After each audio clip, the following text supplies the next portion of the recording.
आजादी के बाद हम लोग यहाँ तक आए थे और ये सरकार हमें पीछे खींच रही है कि जिस भी देश में धर्म की राजनीति हुई वहाँ 10 साल बाद सिर्फ खंडर नजर आए। धीरे धीरे तो ऐसा ही छात्र निकलेगा जो रोटी रोजी का तो सोचेगा पर उसका वैचारिक जो विकास है वो नहीं हो पाएगा, क्योंकि जो डीयू यूनिवर्सिटी यानी दिल्ली विश्वविद्यालय हिंदुस्तान के चंद यूनिवर्सिटी में से एक, लेकिन अब लगता है कि इसका नाम भी धूमिल पड़ता जाएगा, क्योंकि इसमें जो शिक्षक पढ़ाते हैं उनको समय से वेतन नहीं मिलता है। वो टीचर जिन्हें अनुबंध पे तैयार किया गया है, वो टीचर जो कॉन्ट्रैक्ट बेस पे हैं, वो टीचर जो प्राइवेट बेस पे हैं, इनकी काफ़ी सारी मांगे हैं, काफ़ी सारी परेशानियां हैं। कहा यह जाता है कि इनको समय पर वेतन नहीं मिलता है, अगर वेतन मिलता है तो वो भी सिर्फ बेसिक वेतन मिलता है, इनको किसी भी और तरह की सुविधा दी नहीं जाती है, जिसकी वजह से ये हजारों की संख्या में दिल्ली के जंतर मंतर पर आए हुए हैं और सरकार से अपनी गुहार लगा रहे हैं कि मुझे भी उस टीचर के तरीके से हक मिलना चाहिए जो परमानेंट टीचर का मिलता है, यानी कि समान काम के लिए समान वेतन मिलना चाहिए। आइए हम उनसे बात करते हैं और जानते हैं कि उनकी समस्या क्या है। मैम, यहाँ क्या इशू है, किस इशू को लेकर आए? देखिए, ऐसा है कि दिल्ली यूनिवर्सिटी में लगभग 10 साल से परमानेंट अपॉइंटमेंट नहीं हुआ, जो कि हमेशा होता रहता था। जब मैं स्टूडेंट थी और जब मैं टीचर बन के 2005 में आई थी तो पूरे स्टाफ रूम में सिर्फ परमानेंट टेम्परेरी टीचर होते थे। कुछ 10% पूरे 100 लोगों में 5-10 लोग होते थे जो एडहॉक होते थे।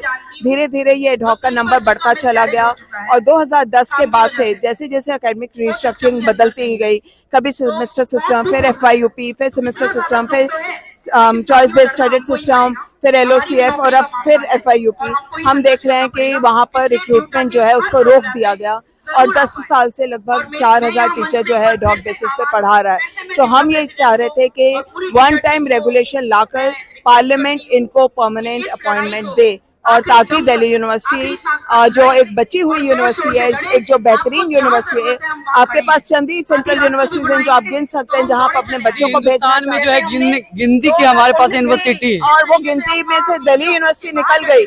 तो आप देखिए, सेंट्रल यूनिवर्सिटी 1.5 लाख बच्चों का एडमिशन देता है, उसमें 70,000 दिल्ली यूनिवर्सिटी के होते हैं। तो ये सबसे बड़ी यूनिवर्सिटी है, इसका खत्म होना देश से एक बहुत बड़ा धोखा हो जाएगा। तो इसलिए हमने रेगुलेशन मांगा कि इन टीचर्स को स्थायी नियुक्ति दी जाए। EWS रिजर्वेशन आया, हमें प्रॉमिस किया गया हम और सीट देंगे और वो नहीं दिया। तो ये सारी तमाम चीजें हैं जिसकी वजह से हम यहाँ आज सड़क पे आए हैं। और जब आज के दिन में पार्लियामेंट में लगातार आप देखेंगे 2 साल से ये सवाल उठने लगा कि अपॉइंटमेंट क्यों नहीं हो रहा, कितने स्थान खाली पड़े हैं, और ये बात कही गई कि एब्जॉर्प्शन की डिमांड पे, तो हम देख रहे हैं कि सरकार ने यहाँ नौकरियां तो खोली। सरकार जो है लेटरल एंट्री देना चाहती है हर एक महकमे में। आप समझ ही रहे होंगे कि किस तरीके से नियुक्ति प्रक्रिया चल रही है। जो टीचर 12-12 साल काम कर रहा है, जिसके लिए डिपार्टमेंट रो रहा है कि ये हमारा बेहतरीन टीचर है, पूरा कॉलेज खड़ा है, जिसके लिए स्टूडेंट्स का किसी कॉलेज में खड़े हैं, उसी टीचर को बाहर कर दिया जा रहा है। तो ये बहुत अफसोस की बात है, ये हम टॉलरेट नहीं कर पा रहे। क्यों लग रहा है, इसके पीछे क्या वजह है?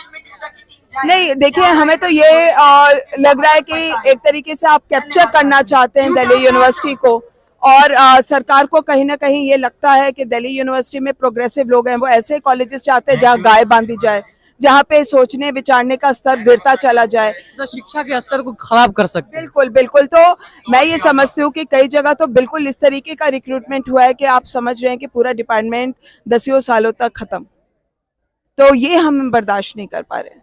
मैम, ये आपको क्या लग रहा है, इसके पीछे एजुकेशन सिस्टम हम जितना कमजोर करेंगे उतना हमारे लिए फायदा होगा, मतलब पॉलिटिशियन के लिए ये एक रीजन है? ये बिल्कुल सही है, क्योंकि देखिए 50% जो जनता है वो 25 साल से कम उम्र की है। ये देश स्ट्रॉन्ग तभी हो सकता है जब यहाँ पर हेल्थ में दिया जाए, जहाँ पे एजुकेशन में। और आज हम देख रहे हैं कि मंदिर मस्जिद की बात करके एक अफीम बांट दिया गया है और हर रोज एक नया ट्रक चल रहा होता है जिसके आगे पीछे लोग नाच रहे होते हैं। वो किन घरों के बच्चे हैं? दंगे में कौन को कमजोर करके लोग को धर्म की तरफ मोड़ रहा है। सबसे बड़ा जो एक तरीके से हमला है वो इंस्टीट्यूशंस और कॉन्स्टिट्यूशन पे है। वो क्यों सवाल से है? सरकार ये क्यों सवाल ही खत्म कर देना चाहती है। देखिए, जो महिलाओं के लिए भी हम समझते थे कि रोटी, जो महिला के लिए इकोनॉमिक इंडिपेंडेंस सबसे इम्पोर्टेंट बात है कि वो सवाल उठा पाए। जब आप एजुकेशन छीन लेंगे, वो इकोनॉमिक इंडिपेंडेंस छीन लेंगे, तो फिर वो उसी सोसाइटी, उसी धुरी में रह जाएगी जहां से वो निकलना चाहती थी। लोगों का बौद्धिक विकास ना हो तो वो सवाल न पूछे। बिल्कुल, तो यही एक पूरा का पूरा चल रहा है। दुख की बात यह है कि आज हम ऐसे मुकाम पे हैं, या तो हम सचमुच विश्व गुरु बन सकते हैं, पर वो तभी होगा जब सरकार जो है एजुकेशन में रुपया और डाले। पर जो आप ग्राफ देख रहे हैं वो लगातार घटता हुआ रुपया है एजुकेशन की ओर, या पब्लिक फंडेड आपका हेल्थ पे ध्यान दे। और हम देख रहे हैं कैसे कोविड सेकेंड वेव में सरकारी एब्सेंट हो गई, नजर ही नहीं आया सरकार कौन है। तो इस तरीके से तो हम लोग एक गरीब देश बनेंगे जिसमें हमारी मजदूरी को, हमारे श्रम को सस्ते दामों में खरीदा जाएगा और हम सिर्फ एक अनस्किल्ड लेबर की तरह बैठे रह जाएंगे। बात हम कर रहे हैं विश्व गुरु होने की, और हमारे जो गुरु हैं, जो बच्चे तैयार करते हैं, जो भविष्य तैयार करते हैं, उन्हीं के पूरे सिस्टम के साथ, पूरे भविष्य के साथ एक तरीके से सोचे समझे। आजादी के बाद हम लोग यहाँ तक आए थे और ये सरकार हमें पीछे खींच रही है, हमें वापस जाने के लिए बोल रही है। मैं सिर्फ अपने साथियों से यही कहूंगी कि जिस भी देश में धर्म की राजनीति हुई, वहाँ 10 साल बाद सिर्फ खंडर नजर आए। क्या हम यही चाहते हैं और इतनी बड़ी पॉपुलेशन के लिए चाहते हैं, या हम ये चाहते हैं कि हमारे बच्चों को रोटी रोजी मिले या उनकी तरक्की हो? तो हमें ये सोचना होगा, क्योंकि सरकार ऐसी है कि जो राजनीति करती है सरहद पे खड़े सैनिक के लिए, वह उसी के पैर की जमीन छीन लेती है, उसी को अग्निवीर बना देती है। तो क्या कॉन्ट्रैक्ट पे लोग गोली खा लेगा? कौन अपनी बेटे को, बच्ची को मिलिट्री में भेजेगा मरने के लिए, कॉन्ट्रैक्ट के लिए? तो जो सरकार इतना बड़ा मजाक सैनिक से कर सकती है, मैं समझती हूँ वो किसी के साथ भी कर रही है। मैम, आपने अग्निवीर की बात कही, क्या आपको लग रहा है कि अग्निवीर का जो कंसेप्ट है, बेरोजगारी को धीरे धीरे खत्म करके एक अलग तरीके से एटमॉस्फेयर तैयार करना, वैसा ही सिस्टम कैसे खत्म होगा? वो तो कॉन्ट्रैक्ट से निकल जाएगा, जो उसको रुपया मिलेगा वो कितने दिनों में खाया जा सकता है। छंद बेरोजगारी की बात कर रहा हूँ कि एक छलावा हो रहा है बेरोजगारी खत्म करने का। ये बेरोजगारी नहीं जाएगा, इनफैक्ट आप मिलिट्राइजेशन ऑफ द सोसाइटी कर रहे हैं। बात यह है कि जो आपकी मिलिट्री की ट्रेनिंग है, जिसको इशारा हो और आप वैसा ही काम करें, आप का दिमाग का जो बहस के साथ उन्नति होता है वो नहीं होकर सबको आम चलाना आ जाए और ऊपर से सिग्नल हो, आप बॉडीगार्ड बन जाएं। क्या ये इंसान को रोबोट बनाने की तैयारी, हमारे जनरेशन को रोबोट बनाना? बिल्कुल, और एक इशारे से उसे बंदूक चलानी भी आती होगी। तो ये बहुत खतरनाक सोसाइटी की ओर हम जा रहे हैं, जहाँ पे आर्म्ड होने वाली है ज्यादा से ज्यादा एक बड़ी संख्या। उसके पास रोजगार नहीं होगा, जो कुछ लाख उसको मिलेगा वो चंद दिनों में खत्म हो जाएंगे और फिर वो बंदूक की ओर बढ़ेगा। तो ये तो बहुत ही बड़ा नुकसान इस देश को होने वाला है।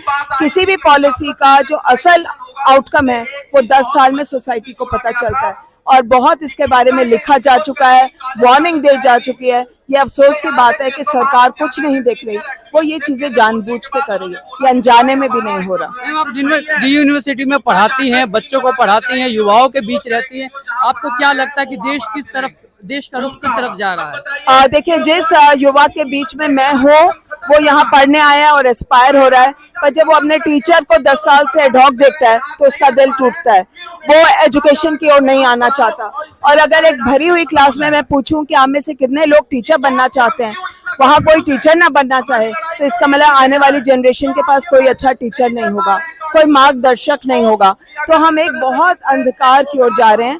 अभी भी समय है कि हम अपने आप, बाबा साहब अम्बेडकर ने जो हमें वोटिंग राइट दिया है, उसका इस्तेमाल करके अपने देश बनाएं, अपना ऐसा देश बनाएं जो हमारी रोटी रोजी, एजुकेशन, हेल्थ की ओर ध्यान दे। मैम, डी यूनिवर्सिटी में अभी आप पढ़ा रही हैं काफी लंबे समय से, आपको क्या लगता है कि ये तमाम सिस्टम जो डेवलप हो रहा है, तो हम किस तरह का प्रोडक्ट तैयार हो रहा है, दिल्ली यूनिवर्सिटी से किस तरह के छात्र निकल रहे हैं अब? धीरे धीरे तो ऐसा ही छात्र निकलेगा जो रोटी रोजी का तो सोचेगा, पर उसका वैचारिक जो विकास है वो नहीं हो पाएगा। क्योंकि जो टीचर एडहॉक है, जो डर के माहौल में है, आप देखिए इवन दिल्ली सरकार ने अपने कैमरे लगा दिए, सीसीटीवी लगा दिया, उसमें आप क्या पढ़ा पाएंगे? जब टीचर हिंदी पढ़ाता है, पॉल साइंस पढ़ाता है, वो विश्लेषण करता है जो स्थिति है, जो सोसाइटी है, जो पॉलिसीज हैं, ऐसा डर का माहौल बनाया जा रहा है कि आप कुछ ना पढ़ा पाएं।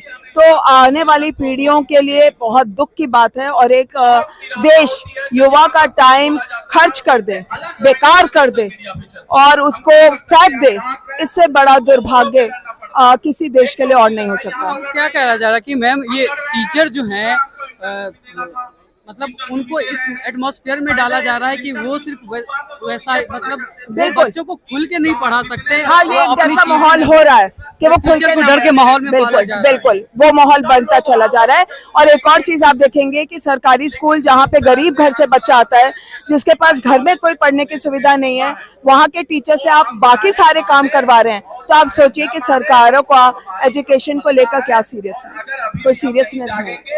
तो टीचर अगर डर के माहौल में होगा तो बच्चों को ठीक से पढ़ा नहीं पाएगा, तो हमारा जनरेशन कहाँ जाएगा? अंधकार की ओर। और इसीलिए अभी भी चेतने की जरूरत है। ये मूवमेंट सिर्फ टीचर्स का नहीं, स्टूडेंट्स और माँ बाप का भी है, क्योंकि ये हम सबके भविष्य की बात है। आपको क्या लगता है कैसे बदलेगी तस्वीर हमारी? हमें क्या करना चाहिए एजुकेशन सिस्टम में? एजुकेशन सिस्टम में तो तभी बदलेगा जब आप रुपया डालेंगे। अगर आप रुपया नहीं डालेंगे, अगर पब्लिक फंडेड एजुकेशन नहीं होगा, अगर बेहतरीन सरकारी स्कूल नहीं होंगे, अगर बेहतरीन सरकारी संस्थान नहीं होंगे, तो आप मार्जिनलाइज सेक्शन को कैसे, जो हाशिए पे खड़े लोग हैं, महिलाएं हैं, दलित हैं, आदिवासी हैं, माइनॉरिटी है, उसको मेन स्ट्रीम से कैसे जोड़ेंगे? ये तो कॉन्स्टिट्यूशन ने सोचा था कि पब्लिक ही हो सकता है, पब्लिक एजुकेशन जो है वो बहुत अनिवार्य है, एजुकेशन पब्लिक गुड है और ये डेमोक्रेसी को स्ट्रेंथन करने के लिए अनिवार्य है। तो आज उसको ही सरकार प्राइवेटाइज कर रही है। इसके खिलाफ तो पूरे देश में एक मुहिम चलानी होगी। ये बात सही है कि डेमोक्रेटिक मूवमेंट धीरे धीरे ही आगे बढ़ते हैं, पर हम लड़ेंगे तो जीतेंगे। Thank you.